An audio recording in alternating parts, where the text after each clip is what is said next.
Let's get you the headlines. Australian media tycoon Rupert Murdoch announces his retirement as chairman of his Fox and News Corp businesses, handing leadership to his son, Lachlan.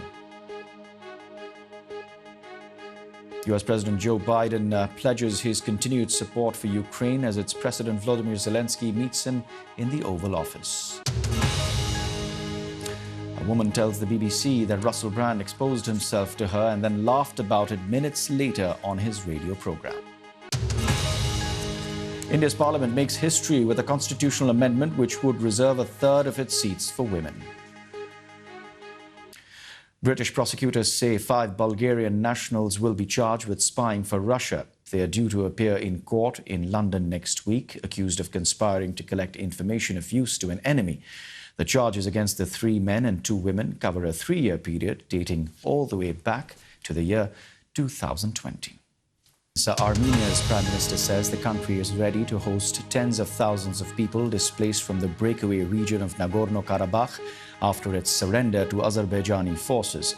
Nikol Pashinyan says accommodation had been prepared, although he saw no direct threat to Karabakh's ethnic Armenians. A ceasefire was agreed with Azerbaijan on Wednesday after 24 hours of intense fighting. Venezuela says it has regained control of the notorious jail which had been under the control of the powerful Tren de Aragua criminal gang. Around 11,000 security personnel were deployed to Tocoron prison, which had been run by inmates for years.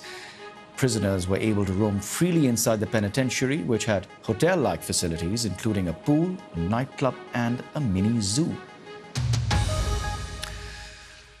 Now, here's one for Taylor Swift fans. The first academic conference on the pop star is set to happen in Australia next year. For 4 days in February, the University of Melbourne will host what it's calling a Swiftposium with talks and discussions on the singer's influence on a range of topics. Police have found a large quantity of fentanyl, other drugs, and paraphernalia hidden under a trapdoor at a New York City nursery. A 1-year-old died of a suspected drug overdose at the daycare last Friday, and 3 other children were admitted to the hospital. Fentanyl had been hidden in the Bronx nursery's nap room under a mat, according to police. Syrian President Bashar al-Assad is making his first visit to China since 2004 in the hopes of ending more than a decade of diplomatic isolation since Syria's deadly civil war began. Assad will meet with China's President Xi Jinping on Friday, then attend the opening ceremony of Saturday's Asian Games.